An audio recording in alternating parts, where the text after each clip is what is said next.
What's up, guys? My name is Sebastián and welcome to another episode of Seba Reviews. And today we're going to review a sequel to a movie that came out, wow, almost 30 plus years ago. It was like a long time, which when you hear that, you're like, is a sequel warranted? You know, it's not like a series that's been ongoing for all those 30 years. This is like the first movie to come out from this series since that first movie came out. That's a long time ago. Some people say that's not worth it. Some people say it is. I think not a lot of people think it's worth it after waiting that long. Hey, maybe you have a good script, good direction, and you got a good cast, it can work. And of course, I'm talking about Coming to America, which is the sequel, of course, to Coming to America, the Eddie Murphy classic from 1988, also starring Arsenio Hall, and a wonderful cast in this movie. And I have to admit, I've never seen this movie before. I actually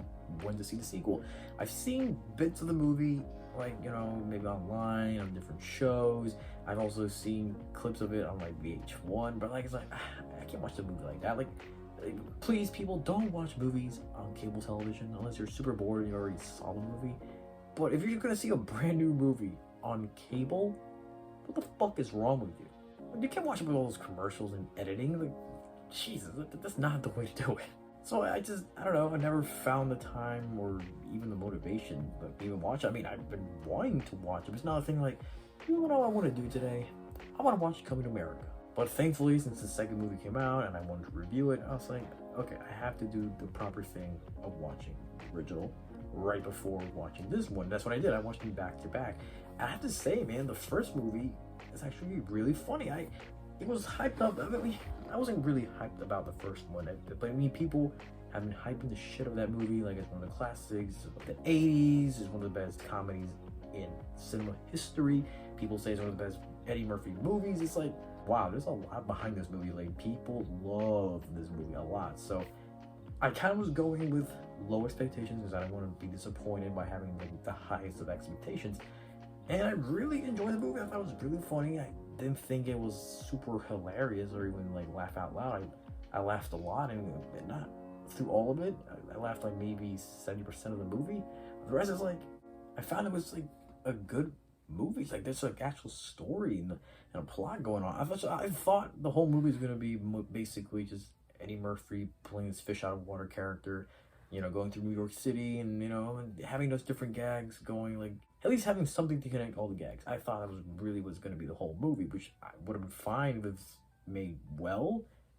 But I'm actually glad they put some more effort into actually putting a story and making us like these characters and, you know, flesh them out a little bit.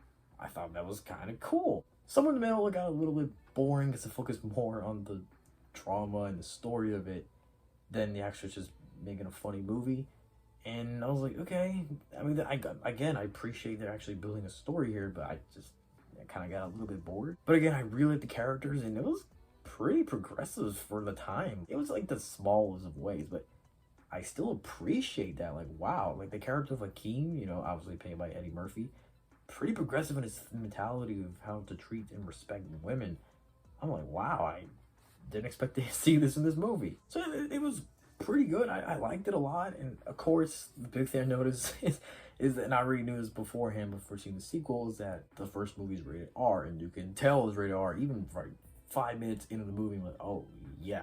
And so people were already complaining, or people were kind of worried that the sequel is PG-13. Why is it PG-13? They're gonna bastardize the first movie. It's gonna be shit. Like, why are they doing this? And most times, yes, when they do take a PG-13 route on a series as first and foremost rated R, it kind of just falls apart. It's not good, and you can tell it's just not the same. It's like a shell of what it used to be. And I was like, you know what, I'm not gonna already hate this movie just because it's not rated R. I was kind of worried that it might not be good, but I was like, hey, it could be good.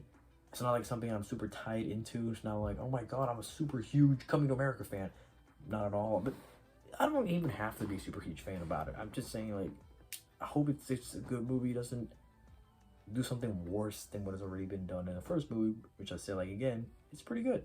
So coming into the movie, I noticed, like, wow, I can tell this is 30 plus years later because Eddie Murphy looks older. And What was funny about the first movie, he was supposed to be playing a 21-year-old, a dude who just turned 21. I'm like, you don't look 21.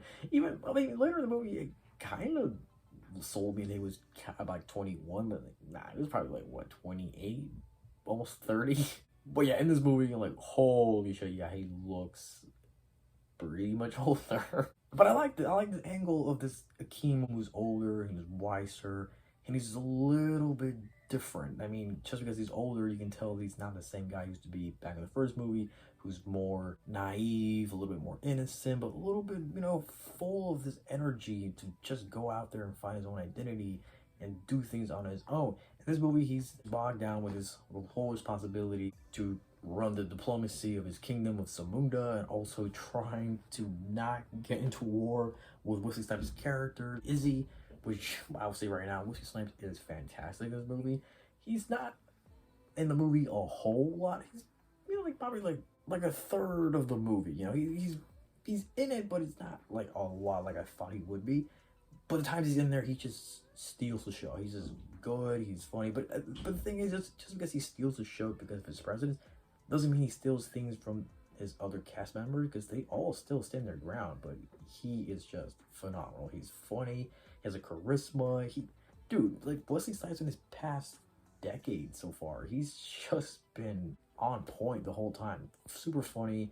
And you can tell he loves being there. He is great. And of course, he plays like the antagonist of the movie, so he just has a lot of fun just shooting scenery and just having fun. But yeah, Akeem in this movie is way more different than the first movie because he is older, he's also a father, and he's trying again to do a lot of the businesses as part of the royal family in Zamunda, so it's cool like that. But also the big thing is that since he's probably going to be turning to a king soon, he also needs an heir that can run, that being a prince and also later on be a king.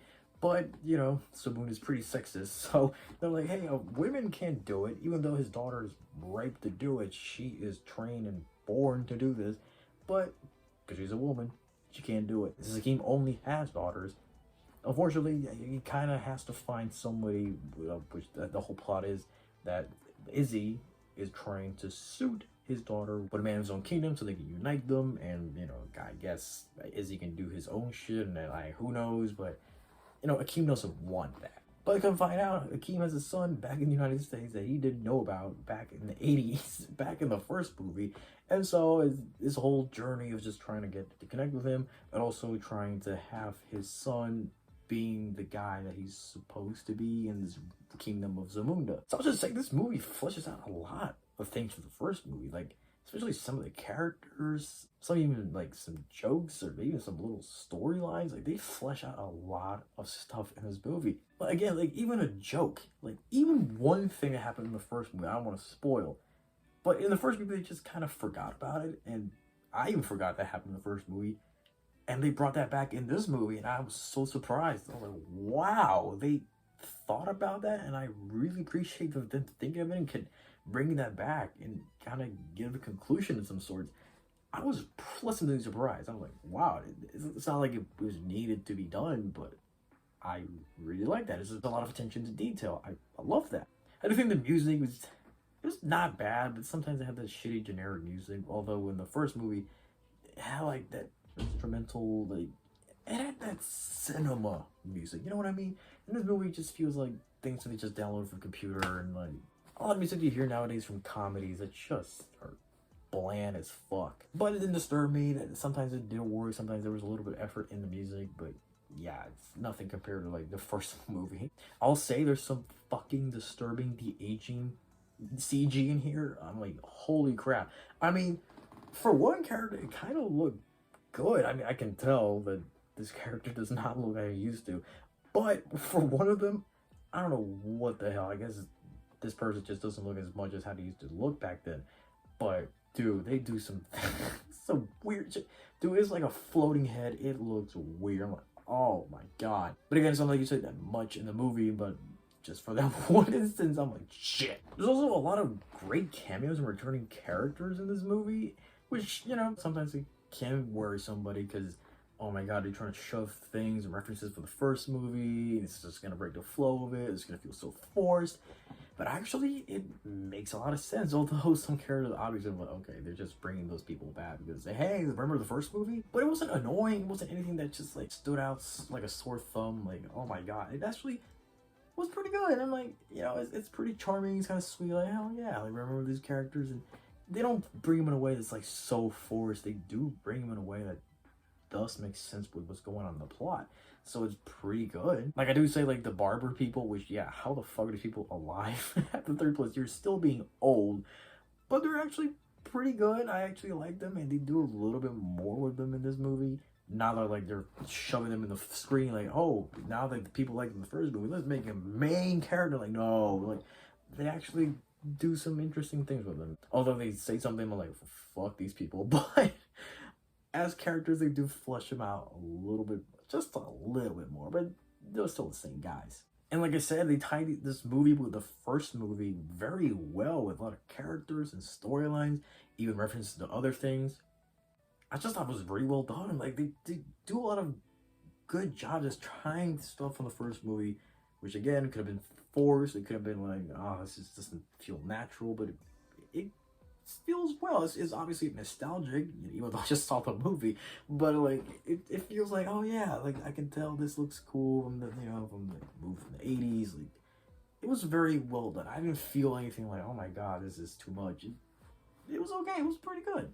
I'll say, just because I want to say something good about this guy, Casey Joseph's in this movie for like a little bit.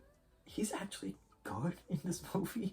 He's way better than he was in fucking Tom and Jerry. Like, holy shit, I did not like him. You go watch that review, you will see my thoughts on that. But in this movie, he's actually good. Also, fair to say, one of the barbers actually got old like the character. I don't think he wore makeup for this one. Also, I want to say, like, Rick Ross was in this movie, and he's actually very good. I'm like, holy shit, he's actually pretty good. And they also bring Michael Blackson. You know, he did good. He did pretty good. Arsenio Hall's accent, by the way, slips in and out a lot of times in this movie. I mean, not a lot of times, like here and there. But by the way, he was great in this movie. He's great, he's so funny, and I just miss him. I mean, I'm not a big Arsenio Hall fan. I didn't see him in many things, but I liked him. And I remember I see him in the first movie, and I enjoyed him a lot in the first movie. So see him in here, I'm like, man, he's really good. I will say, even though jokes, a lot of things were very good, there was one joke that it took so long, it was so predictable that it was like, it didn't land for me because I already knew from the get-go, the setup. I'm like, I know where this is going to go. And it took a while to get to the punchline. Like, really? Are we taking this long? I know where this is going to go. We all know where this is going to go. It took way too long. There was also a necessary recap in the middle of the movie. It wasn't really necessary. It literally recapped the entire film. It's like for people that, I get it. Maybe if someone who hasn't seen the movie, the first one, starts seeing this one, I don't know why they would. But if for some reason they do that, I understand that. But they put it way too late in the movie for them to do that. So very unnecessary. But I guess it does tie in for something else that happens later in the movie. But I just found it unnecessary. But I guess it's just, again, like, it's one way to remind you, like, hey, there's some things from that first movie you gotta remember. And thank God there's only one Black Panther joke in this movie. And it's not even from the one from the trailer. And the joke was actually, it didn't call attention to itself. It was just mentioned in a sentence and it was done. And, like, I'm glad they did that because I was afraid it was gonna be most of the jokes in the movie, like Wakanda, Black Panther, like, we get it, like, it's a cultural phenomenon, blah, like, there's a lot of things you can tie in with that with Captain America, I get it. So I'm glad I didn't do that. So yeah, the cast was really good. I think Eddie Murphy as Akeem was really good. I thought, you know, because Eddie Murphy for almost 15 to 20 years, he hasn't been the strongest, and you know, as a comedic actor, and he's kind of hasn't done a lot of things, a lot of projects. He's just kind of fallen out for a little bit. And so recently, after that Dolomite movie, which he was really good in, it was a really good movie, please go check it out, which is also the same director who did this movie.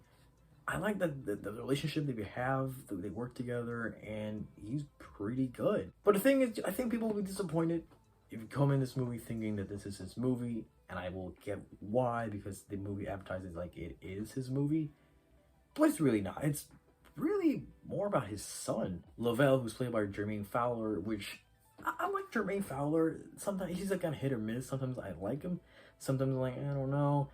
But I think this is the best role I've ever seen him in. I really liked him. I thought Lavelle, the beginning was kind of like, I don't know about this guy. I think he's gonna annoy the fuck out of me. But it worked out. Like later in the movie, I fell for the character. I liked him. I liked his journey. I liked his arc. I thought he was really good. But although, yes, most of the movie, like, I'm not kidding, like 97% of the movie focuses on him. So it's really his movie. If you kind of know that in mind, it won't be bad. But the thing is, although I like seeing his story and I thought he was good, he's kind of a good leading man, but I wanted to see more of Akeem and Eddie Murphy and Arsenio Hall. I wanted to see more of that. And so, for a lot of the movie, they just take the sidelines and just kind of disappear from the movie a little bit. I'm like, where the fuck are they? In the sense, it's a little bit of negative, but really it didn't bother me that much. Besides, I still liked the story. I still like what was going on with Lavelle. I like that whole story, and I like also seeing what's going on with Akeem's daughter. I thought that was pretty good, and seeing her frustration of just wanting to be the queen of Zamunda, but of course, very sexist traditions restrict her from doing that. So there's a lot of good themes also about feminism and how sexism, even though in the 21st century, this still happens to a lot of women that just like restricts them from doing what they should be doing anyways. And also Shari Headley's back as Lisa McDowell. I liked her. She's not in the movie a lot, but she's actually more than I thought she would be. I thought she would be like in the beginning and she'll be showing up at the end like, hey, I'm back. She actually showed up pretty often and she's actually good. She's still very good. I liked her. And I seen like where she is, knowing where she was in the first movie to see how she is today is interesting evolution. I liked it. Leslie Jones, I was kind of afraid of her because it's not that I don't like Leslie Jones. It's just for most things I've seen her, she is kind of annoying with jokes that are not that funny. She does just scream and be loud. I'm like, okay, really, this is her shtick. But in here, although she started off that way, but not even that bad in the beginning, again, as the movie went on, I actually liked her. She was pretty good, and she kind of was pretty calmed down for the most part. So she was nice. I liked her, and she was also pretty funny. And I liked her character, although their character's fucked up, because, like, the movie just makes it okay for her to rape someone. Like, oh yeah, she just raped somebody and has a kid. Oh well, like, the movie doesn't even mention that at all. It's pretty progressive in a lot of things, but in this one, I'm like, oh. It's not like they make it funny, but it's just, they make it look like it's nothing. Like, it's not a big deal. Like, she raped someone. What the fuck? Tracy Morgan was also very funny in the movie. I liked him. He's also one of those people I'm like, how's he gonna be in this movie? Is he gonna be annoying or is he actually gonna be good? And actually, he was good. He was kind of, again, restricted. He was kind of calm in the movie, but he was still really funny. And, you know, he had his Tracy Morganisms a little bit, and he was pretty good. Again, I'm surprised about how many people return in this movie. Like, I'm not gonna spoil the whole returning cast, but you know, James Earl Jones is back. He's actually good. I just love him. John Amos is Clint McDowell. He's good. And actually, they changed his character a little bit because if you remember the first movie, he wasn't a total bad guy, but he was just a dude that kind of was a little bit greedy. Like, sure, he says he wants the best for his daughter, but he just wants that fucking money. There's some things by the end of the movie, he does some, like, pretty bad, shady stuff. So this movie's supposed to be like the more wiser guy, and he just, I have a great relationship with Akeem. I'm like, are we forgetting what happened in the first movie a little bit? But he was good, you know, he was sweet. I really liked the movie. Johnny was just very good. And I will say, because you see him in the trailer, Paul Bates is Oha. I mean, holy shit, dude. Speaking of glow up, I mean, he looked very good in the first movie, but in this movie, man, he just looked fantastic. I loved him. He was funny. Again, he didn't have a big role, almost like the first movie, but he was great. I just good to see him. And there's also Kiki Lane, who plays his character of Mika, and I think she's really good in the movie. She's also very charming. She's sweet. She's also kind of pretty funny. I like her character a lot. I think she was a very good addition to this movie. And Akeem's daughter is also very good. This one daughter, the middle daughter, she's very serious for the whole movie. Like, almost not laughing at anything. I'm like, I don't know if that's the character or if that's the actor. I don't know what's up. I'm like, oh, come on, what's going on? And like I said again, Wesley Snipes was great. And what I liked about him, even though he was not the antagonist like how I thought he would be in the movie, Like, I thought that most of the movie was really gonna be about Wesley Snipes is gonna be like the antagonist who's gonna show up here and there, and I'm gonna like threaten you and stuff like that. I thought he was gonna be like a big presence in the movie, and he wasn't really. But then again, it wasn't bad. I mean, you could have done the movie without him, to be honest, or you could have had the same character, but since it was Wesley Snipes, they kind of wanted to make it more than probably what they had or what they should have. But still, he was good. I still liked him, and what I was kind of happy about was that they didn't make him a whole like superhero action movie villain where they would have changed the whole movie into another genre that it just wouldn't have worked. I wouldn't have liked.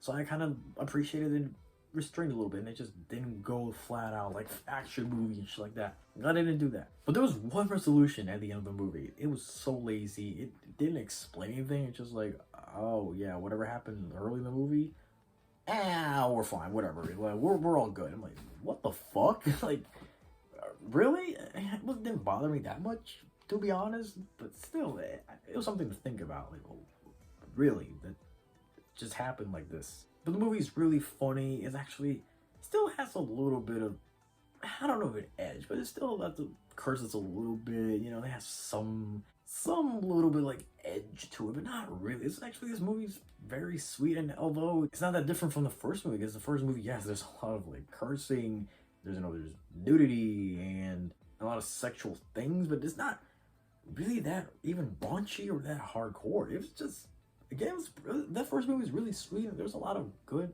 things in there. There's actually some good intentions in there. It's not just like, oh, we're just gonna relegate to sex and doing like super cursing and all that. You know, there's still a lot of heart in that movie, and it's actually brought up in this movie. There's a lot of heart in this movie. The cast is great. You feel the relationships between the characters, and you feel the love between all these people. And man, I love this movie a lot. Is it better than the first movie? I don't know. I think I enjoyed this movie a little bit more. I don't know. I can't answer that question right now, but I will say I really like this movie a lot. It was really good. It was written well. It was directed well. It didn't look cheap like I thought it would look like. Actually, it kind of looked good in most parts. It kind of does have that filter that's like, it looks like a cheap comedy from 2016 or something like that, but not really. It still looks pretty good visually. I think obviously the first movie had more like a cinematic look to it. I guess because of grain style, you know, and I guess it had a lot more budget, or I guess for what was in the 80s, but this movie's still really good. And even though it's, you know, that Amazon Studios plaster into it, you're thinking, oh my god, this is not gonna be as good. It's really good. I mean, it's funny. There's a lot of good characters, good writing. It's not just, oh, it's just funny. That's actually an effort to make a good story, and it works out. Again, not the best story, not the greatest story. It's not like they do everything great, but for like 90 to 95% of it doing a really good job, then that's great in my part. But I couldn't put it into the great level. I came out last night watching and thinking like, you know what, it's really good, but it's not great. So I have to give Coming to America, although you're gonna laugh at the score, a 7.9 out of 10. It's close to great. I just didn't feel like it deserved that great score. But yeah, I really liked this movie. I had a great time. It was really good. Really good movie. The thing is, like, one of my favorites right now so far of the year. It's really good. So what do you think of Coming to America? Did you like the movie? Did you not like the movie? Who was your favorite character in this movie? Who did you not like in this movie? What did you like? What didn't you like? Let me know in the comments. And did it live up to your expectations? Is it better than the first movie? Like, I don't know. I think a lot of people will say no. But what do you think of the movie? Let's talk about it in the comments. So if you like this review, please like, share, subscribe for more reviews, and also a lot of very different content of videos, of reactions, and podcasts, all different kinds of like music related stuff. Anything you want, it'll be right here in this channel. So thank you for watching. Please stay tuned for more videos. My name is Sebastián Yo seguiré aquí hablando shit.